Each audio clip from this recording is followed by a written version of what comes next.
സ്നേഹാദരണീയരായ വിശ്വാസിനി സഹോദരങ്ങളെ, സർവലോക രക്ഷിതാവായ അള്ളാഹുവിൻ്റെ നിയമങ്ങളും നിർദ്ദേശങ്ങളും അന്ത്യപ്രവാചകൻ മുഹമ്മദ് മുസ്തഫ റസൂലുള്ളാഹി സല്ലല്ലാഹു അലൈഹി വസല്ലമയുടെ ജീവിതചര്യകളും സ്വന്തം ജീവിതത്തിൻ്റെ എല്ലാ രംഗത്തും അള്ളാഹുവിനെ സ്നേഹിച്ചുകൊണ്ട് ജീവിതത്തിൽ പകർത്തണമേ എന്ന് ആദ്യമായി ഉണർത്തുകയാണ്, വസിയത്ത് ചെയ്യുകയാണ്. ഇന്ന് പല പരീക്ഷണങ്ങൾ രോഗങ്ങളായും മറ്റു പല രീതിയിലും അനുഭവിച്ചുകൊണ്ടിരിക്കുന്നവരാണ് നമ്മളിലുള്ള പല ആളുകളും. അത്തരത്തിലുള്ള പല സൂക്കേടുകൾക്കും മരുന്ന് ചികിത്സിക്കാനുള്ള ഡോക്ടർമാരും ഈ സമൂഹത്തിൽ റെഡിയാണെങ്കിലും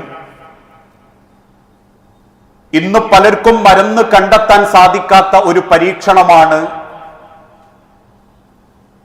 മനുഷ്യന്റെ ഹൃദയത്തിൽ വസ്വാസ് ഉണ്ടാവുക.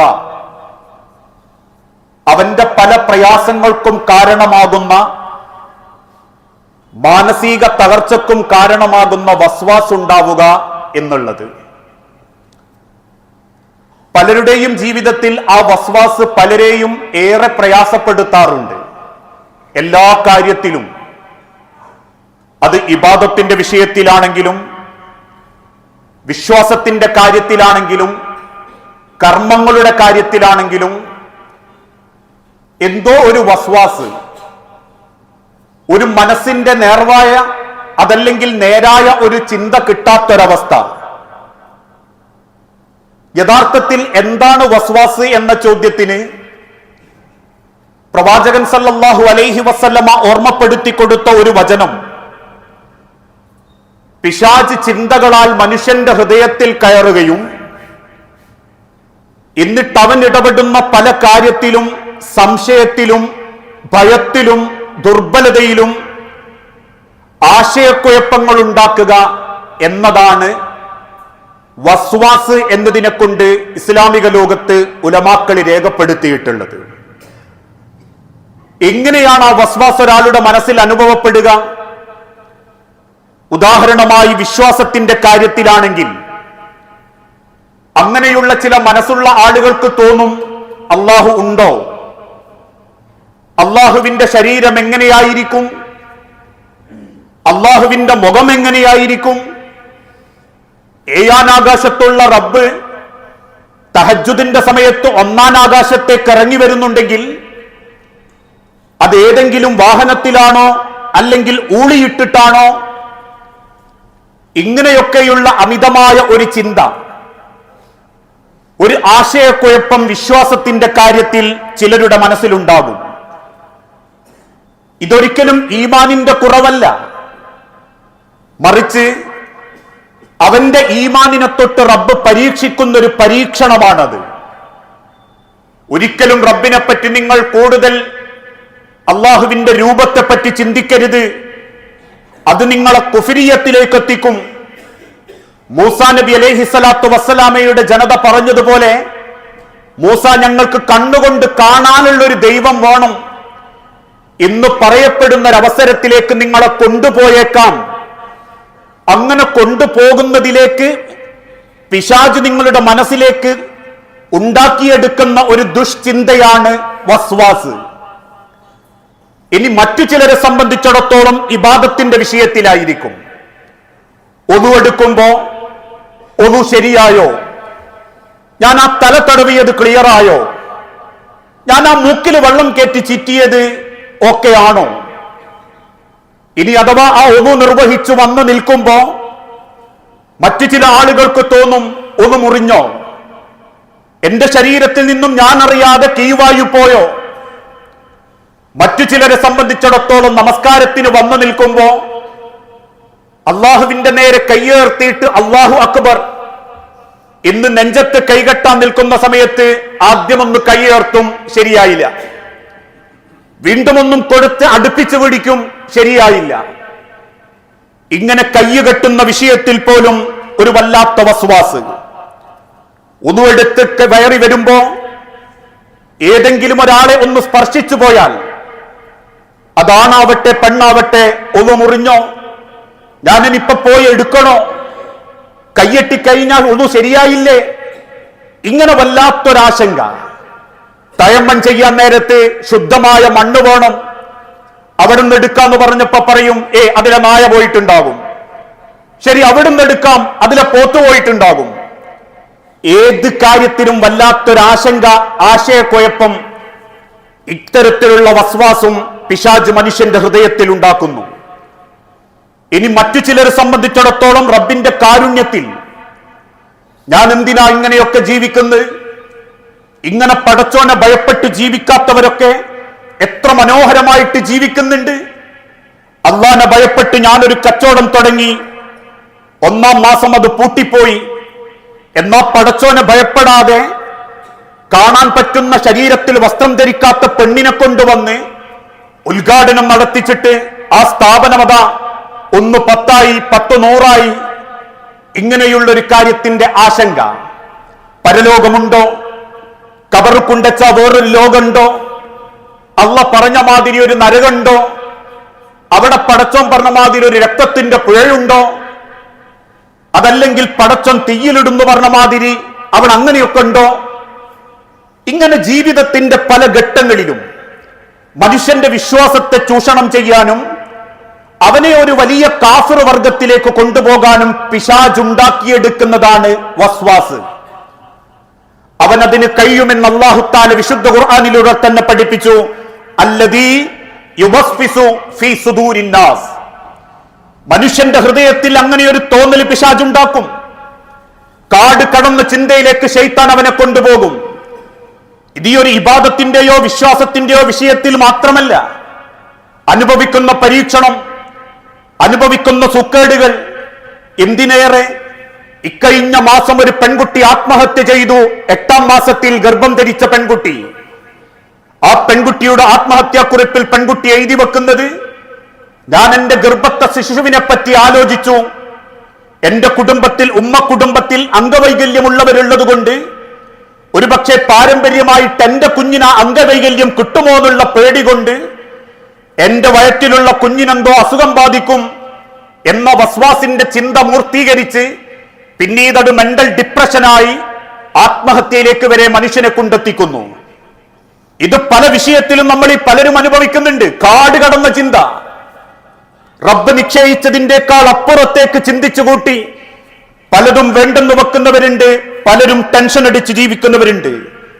അതിനർത്ഥം ഇതൊക്കെ ഈമാനിന്റെ കുറവ് എന്ന അർത്ഥത്തിലല്ല, മറിച്ച് അവന്റെ ജീവിതത്തിൽ ഈമാനിന്റെ അടയാളമാണ് റബ്ബിന്റെ സിഫത്തുകളെ പറ്റി ചിന്തിക്കുക എന്നുള്ളത്. പക്ഷെ ആ ചിന്തിക്കുന്ന വിശ്വാസം പിശാച് ഭയപ്പെടുത്തി അവന്റെ വഴിക്ക് കൊണ്ടുപോകുന്നിടത്തെത്തുമ്പോ അവന്റെ ചിന്തകൾ അവന് നാശമായി തീരുന്നു. അതുകൊണ്ട് തന്നെ ഏതൊരു വിഷയത്തെപ്പറ്റി ചിന്തിക്കുന്ന സമയത്തും നിങ്ങൾ അതിനെപ്പറ്റി കൂടുതലായി ചിന്തിക്കുമ്പോ മതം നിരാകരിക്കാൻ നിങ്ങളെ ആ ചിന്ത പ്രേരിപ്പിച്ചുകൊണ്ടിരിക്കും. ഉദാഹരണമായി, ഒതു എടുക്കുന്ന വ്യക്തി വന്നു, നമസ്കാരത്തിന് നിന്നു, അവന്റെ കീവായി വിട്ടൊതു മുറിഞ്ഞു, ഉടനെ റബ്ബിന്റെ കൽപ്പന, ആ മനുഷ്യൻ വീണ്ടും ഒന്ന് പോയി എടുക്കണം. ഈ ആർത്തി പിടിച്ച കൂടുതൽ ചിന്തിക്കുന്ന ഒരു മനുഷ്യനാണെങ്കിൽ അവൻ ചിന്തിക്കും, എന്തിനാ പിന്നെ ഒന്ന് കൈയ്യേകാൻ പോണ്, പിന്നെന്തിനാ ഞാനൊന്ന് മുഖം കഴുകുന്നത്, കീവായി പോയ ഭാഗമോ മൂത്രൊഴിച്ച ഭാഗമോ കഴുകിയാ പോരെ എന്ന് ചിന്തിക്കുന്ന ഒരു ചിന്തയിലേക്ക് പിശാച് അവനെ കൊണ്ടുപോകുകയും പിന്നീട് അവനെ വലിയൊരു മുർത്തദ്ദായി, മതനിഷേധിയായി, നിരീശ്വരവാദിയായി അവനെ നമുക്ക് ഈ സമൂഹത്തിൽ കാണാനും സാധിക്കും. അതുകൊണ്ടാണ് വിശുദ്ധ ഖുർആനിലൂടെ റബ്ബ് ഓർമ്മപ്പെടുത്തി, യഅ്തിയ ശൈത്വാനു അഹദുക്കും, പിശാച് നിങ്ങളെ എടുത്തു വരും. ഏതൊരാളെടുത്ത് ചെല്ലാനും പിശാചിന് പടച്ചോൻ അവകാശം കൊടുത്തിട്ടുണ്ട്. നിസ്കരിക്കുന്നവന്റെ അടുത്ത് ശൈത്താൻ വരൂലെന്നില്ല, നോമ്പ് നോൽക്കുന്നവന്റെ അടുത്ത് ശൈത്താൻ വരൂലെന്നില്ല. തീർച്ചയായും യഅ്തിയ ശൈത്വാനു അഹദുക്കും, എത്ര റബ്ബിനെ ഭയപ്പെട്ട് ജീവിക്കാൻ നിങ്ങൾ ആഗ്രഹിക്കുന്ന സമയത്തും നിങ്ങളുടെ അടുത്തേക്ക് ശൈത്താൻ വരും. ഫയഖൂലു, എന്നിട്ടവൻ നിങ്ങളോട് പറയും, മൻ ഖലഖ കദ, ഇതാരാ സൃഷ്ടിച്ചത്? നീയൊന്ന് ചിന്തിച്ചു നോക്ക്. ആകാശത്തേക്ക് നോക്ക്, പർവ്വതങ്ങൾ നോക്ക്, അതല്ലെങ്കിൽ മനുഷ്യന്റെ സൃഷ്ടിപ്പിനെ പറ്റി നോക്ക്. മൻ ഖലഖ കദ, ഇങ്ങനെ നോക്ക് നോക്ക് എന്ന് പറഞ്ഞതിന് ശേഷം ഹത്താ യഖൂലു, ആ ശൈത്താൻ മനസ്സ് ചിന്തിപ്പിക്കും, മൻ ഖലഖ റബ്ബുക, നിന്റെ റബ്ബിനെ അപ്പൊ സൃഷ്ടിച്ചതായിരിക്കും. ഈ ആളുകൾ പറയുന്നത് പോലെ, മതവിശ്വാസികളൊക്കെ പറയുന്നത് പോലെ, ഈ പ്രപഞ്ചത്തിനൊരു ദൈവമുണ്ടോ? അള്ള സൃഷ്ടിച്ചതാണോ ഇതൊക്കെ? ആ അള്ളാഹു അങ്ങനെയാണെങ്കിൽ എവിടെയായിരിക്കും? എന്താ റബ്ബൊന്ന് മനുഷ്യന്റെ മുൻപിലേക്ക് വരാത്തത്? കാണാനുള്ള ഒരു കോലത്തിൽ പടച്ചോനുണ്ടായിരുന്നേ, എല്ലാ പള്ളിയിലും നമുക്ക് പടച്ചോന്റെ ഒരു ഫോട്ടോ വെച്ചുകൂടായിരുന്നോ എന്നൊക്കെ പിശാചങ്ങനെ നിങ്ങളെ ചിന്തിപ്പിച്ചുകൊണ്ടിരിക്കുമ്പോ ഫഇദാ ബലഗ ദാലിക, അങ്ങനെയൊരു ചിന്തയിലേക്ക് നിങ്ങളെ കൊണ്ടുപോകാൻ ശൈത്താന് സാധിക്കുമ്പോ ഫൽയസ്തഇദ് ബില്ലാഹ് വൽയൻതഹി, നിങ്ങൾ ഉടനെ ആ പിശാചിൽ നിന്നും അഭയം തേടുകയും ആ ചിന്തയിൽ നിന്ന് മാറി നിൽക്കുകയും ചെയ്യണം. കാരണം ആ ചിന്ത മനുഷ്യനെ കുഫറിലേക്ക് എത്തിക്കും, അവന്റെ ജീവിതം അസ്വസ്ഥമാക്കും, അവൻ മതത്തെ വെറുക്കും, അവൻ ജീവിതത്തിലേക്ക് ആർഭാടത്തിന്റെയും ജീവിതത്തിന്റെ ആസ്വാദനത്തിന്റെ ലോകത്തേക്കും അവൻ പോകും. ഉറപ്പാണല്ലോ. ദൈവത്തെക്കുറിച്ചും മതത്തെക്കുറിച്ചും ചിന്തിച്ചിട്ട് അറ്റം കിട്ടാത്തവർ ഇന്നും മതത്തിന്റെ ആ എതിരാളികളായി ജീവിതം ആസ്വദിച്ച് തീർക്കാനുള്ളതാണ് എന്ന വാദത്തിലേക്ക് എത്തിയിട്ടുണ്ടെങ്കിൽ ആ അനാവശ്യ ചിന്ത വരലല്ല കുറ്റം. ആ ചിന്തകളിൽ കടിച്ചു തൂങ്ങി ദൈവമതത്തിൽ നിന്നും മാറി നിൽക്കണം എന്നാഗ്രഹിക്കുന്നവർ തീർച്ചയായും പിശാചിന്റെ വകുപ്പിൽ പെട്ടുപോയവരാ. അങ്ങനെ ഒരു ചിന്ത വന്നുപോയവർക്ക് പോലും റബ്ബിന്റെ അടുത്ത് കുറ്റമില്ല എന്ന് അല്ലാഹുവിന്റെ ഹബീബ നബി തങ്ങൾ പഠിപ്പിച്ചു. ശുദ്ധ ഖുർആനിൽ ഒരായത്തിന്റെ അവസാനം ഇങ്ങനെയാ, വയബ്ഖാ വജ്ഹു റബ്ബിക, ലോകമെല്ലാം നശിക്കും, ഭൂമിക്ക് മേലെയുള്ളതെല്ലാം നശിക്കും, വയബ്ഖാ വജ്ഹു റബ്ബിക, നിന്റെ രക്ഷിതാവിന്റെ മുഖം മാത്രം അന്ന് ബാക്കിയായിരിക്കും. അത് കേട്ട സമയത്ത് ചിലർ ചോദിച്ചു, ആ മുഖം മാത്രം ഭൂമിന്റെ മേലുണ്ടാകുകയാണോ ചെയ്യുക? ആ മുഖം മാത്രം ഇങ്ങനെ ഒറ്റക്ക് നിൽക്കുകയാണോ ചെയ്യുക? എന്നൊക്കെയുള്ള ചില കുനിഷ്ഠ ചോദ്യങ്ങൾ മതവിരോധികളും നിഷേധികളും ചോദിച്ചപ്പോ അല്ലാഹു തആല ലോകത്തിന്റെ തിരുദൂതനിലൂടെ ഓർമ്മപ്പെടുത്തി തന്നു. ഖാല, അല്ലാഹുവിന്റെ ഹബീബ നബി തങ്ങൾ പറഞ്ഞു, ഇന്നല്ലാഹ തജാവസ ലി ഉമ്മത്തി, തീർച്ചയായും എന്റെ ഉമ്മത്തിൽ ഞാൻ ചിലർക്ക് മാപ്പ് കൊടുക്കും. അമ്മ ഹദ്ദസത് ബിഹി ലിഅൻഫുസിഹ, അവരുടെ മനസ്സിൽ അവർ ചിന്തിച്ചതിന്റെ പേരിൽ ഞാൻ അവരെ ശിക്ഷിക്കുകയില്ല. ഏത് കാര്യം? റബ്ബിന്റെ വജ്ഹ്, സ്വർഗം നിങ്ങൾ ഊഹിക്കരുതെന്നും നിങ്ങളെ ഊഹത്തിനത് കണ്ടെത്താൻ സാധിക്കുകയില്ലെന്നും ഹബീബായ പ്രവാചകൻ സല്ലല്ലാഹു അലൈഹി വസല്ലമ ഓർമ്മപ്പെടുത്തി. നരകം നിങ്ങൾ ഓർക്കരുതെന്നും ഓർത്താൽ നിങ്ങൾക്കത് മനസ്സിൽ കിട്ടില്ലെന്നും അള്ളാന്റെ ഹബീബ് ഓർമ്മപ്പെടുത്തിയെങ്കിൽ ഇടക്കിടക്കതൊന്ന് ഓർത്തുപോയി എന്നതിനെ കൊണ്ട് ഒരിക്കലും അള്ളാഹു നിങ്ങളെ കുറ്റക്കാരനാക്കുകയില്ല. നിങ്ങൾക്ക് മാപ്പ് തരും.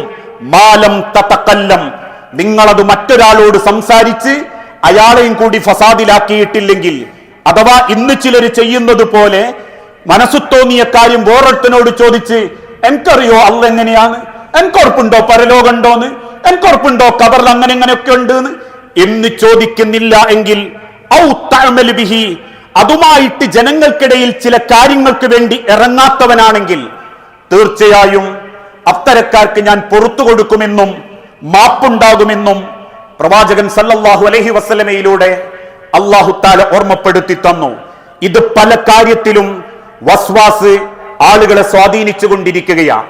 കുളിക്കുന്ന വിഷയത്തിൽ പിശാചുക്കൾ വസ്വാസ് ഉണ്ടാക്കും. ഒരു ടാങ്ക് വെള്ളമെടുത്ത് കുളിച്ചാലും ഓന് കുളി ശരിയാവുന്നില്ല. 10 തവണ ഒന്നു എടുത്താലും ഒന്നു ശരിയാവുന്നില്ല. ഇതിങ്ങനെ ഒന്നിൽ ഉറച്ചു നിന്ന് എനിക്കെന്റെ റബ്ബനോട് നീതിമാനാണെന്നും എന്റെ റബ്ബ് ഒരിക്കലും അന്യായം ചെയ്യില്ലെന്നുമുള്ള വിശ്വാസത്തോടെ ചെയ്ത ഒരു കാര്യത്തിൽ ഉറച്ചു നിൽക്കുകയാണെങ്കിൽ അവൻ അല്ലാഹു മാപ്പ് കൊടുക്കും. അല്ലാതെ ആവശ്യമില്ലാതെ ചിന്തിച്ച് വസ്വാസ് കൂടി അവൻ ഏതെങ്കിലും അനർത്ഥത്തിലേക്ക് പോയാൽ അവർക്കോട് ഒരിക്കലും റബ്ബിന് കാരുണ്യം ഉണ്ടാവുകയില്ലെന്നും ഈ ഹദീസിന്റെ നിർവചനത്തിൽ ഉലമാക്കൾ രേഖപ്പെടുത്തി തന്നു. അഥവാ എന്തെങ്കിലും ഒരു വസ്വാസ് മനസ്സ് തോന്നിക്കഴിഞ്ഞാൽ അവര് ചെയ്യേണ്ട ചില കാര്യങ്ങൾ, ഒന്ന്, പിശാചിൽ നിന്നും ശരണം തേടിക്കൊണ്ടിരിക്കണം. ഏത് കാര്യം നമ്മളെ മനസ്സ് പിടിവിട്ടിട്ടുണ്ടോ അവിടെ നമ്മൾ ഉടനെ ചോദിച്ചു തുടങ്ങണം, അല്ലാഹുവേ നിന്നിലാണ് എന്റെ ശരണം. ഇന്ന ശൈത്വാന ലക്കും അദുവ്വുൻ, അതിര് കടന്ന ഏത് ചിന്തയിലേക്കും നിങ്ങളെ കൊണ്ടുപോകുന്നത് പിശാച. ഒരിക്കലും റബ്ബ് നിങ്ങളെ മോശപ്പെട്ടൊരു ചിന്തയിലേക്ക് കൊണ്ടുപോകില്ല. അള്ളാഹു നിങ്ങളെ സ്നേഹിക്കുന്നവനാ, അവന്റെ മലക്കുകളിലൂടെ നിങ്ങൾക്ക് ബർക്കത്ത് ചെയ്യുന്നവനാ. മോശപ്പെട്ട ഏതൊരു ചിന്തയിലേക്ക് നിങ്ങൾ പോകുന്നുണ്ടോ, ഒരു സിനിമ കാണണം, ഒരു പെണ്ണിനെ കാണണം, ഒന്ന് അവിടെ പോണം, ഒന്ന് വ്യഭിചരിക്കണം, ഒന്ന് ഹായിടണം എന്നൊക്കെ നിങ്ങൾക്ക് തോന്നിപ്പിക്കുന്നുണ്ടെങ്കിൽ ഇന്ന ശൈത്വാന ലക്കും അദുവുൻ, നിങ്ങളെ ശത്രുവായി പിശാച് നിങ്ങളെ മനസ്സിൽ അഭയം കണ്ടെത്തി കഴിഞ്ഞിരിക്കുന്നു. ഫത്തഖിദൂഹു അദുവ, ശത്രുവായിട്ട് നിങ്ങളും അവനെ കാണണം. ഇന്നമാ യദഉ ഹിസ്ബഹു ലിയകൂനു മിൻ അസ്ഹാബിസ് സഈർ, അല്ലെങ്കിൽ നിങ്ങളെ മനസ്സിൽ കയറിക്കൂടിയ പിശാച് ഏറ്റവും നിന്ദ്യകരമായ ഒരു അവസ്ഥയിലേക്ക് നിങ്ങളെ കൊണ്ടെത്തിച്ചു കളയും.